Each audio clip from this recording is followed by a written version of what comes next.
Merchant shipping bill 2024 को लोकसभा और राज्यसभा में पास कर दिया गया है। यह बिल 1958 के मर्चेंट शिपिंग एक्ट की जगह पर लाया गया है। यह कानून भारत के शिपिंग सेक्टर को रेगुलेट करता है। जो बदलाव किए गए हैं वो इस प्रकार हैं। नंबर 1, वेसल्स यानी जहाजों का रजिस्ट्रेशन। मौजूदा कानून में समुद्र में जाने वाले सभी जहाजों का रजिस्ट्रेशन होना चाहिए जब तक कि वो इंजन से न चलते हों या अगर उनका वजन 15 टन से कम हो और उनका इस्तेमाल सिर्फ भारतीय तट को नेविगेट करना हो। नया बिल कहता है कि सभी जहाजों को रजिस्टर करना होगा। यह वेसल्स शब्द की परिभाषा भी बड़ी करता है। अब इसमें समुद्र में इस्तेमाल होने वाले mobile drilling units, under water vehicles यानी सबमर्सिबल्स और नॉन डिस्प्लेसमेंट क्राफ्ट भी शामिल होंगे। नंबर 2, भारतीय जहाजों को कौन रख सकता है। अभी इनमें से कोई भी भारतीय जहाज का मालिक हो सकता है, जैसे भारतीय नागरिक, भारतीय कंपनियां या भारत में रजिस्टर्ड कोऑपरेटिव सोसाइटीज। नया बिल मालिकी नियमों को और आसान करता है। बिल के हिसाब से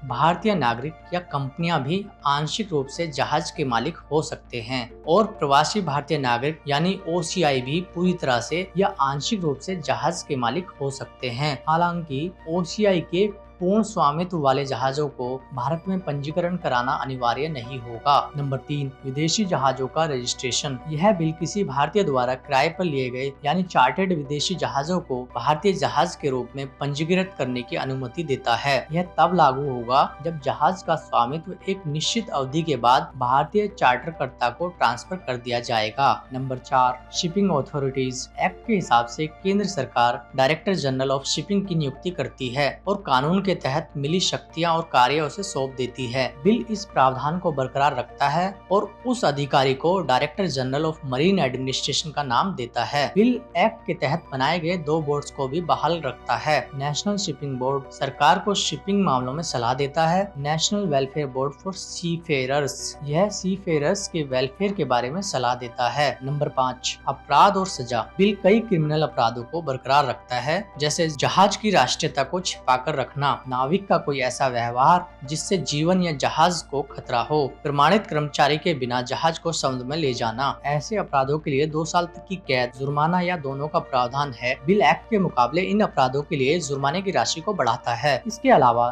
धोखाधड़ी से प्रमाण पत्र बदलने, टकराव की स्थिति में जहाज के मालिक द्वारा दूसरे जहाज की सहायता न करने पर सिविल पेनल्टी लगाई जाएगी। अधिक जानकारी के लिए विवरण बॉक्स में दिए गए लिंक पर क्लिक करें। दूसरे वीडियोस और लेजिस्लेटिव पॉलिसी पर अधिक जानकारी के लिए हमें फॉलो करें तथा हमारी वेबसाइट prsindia.org पर विजिट करें।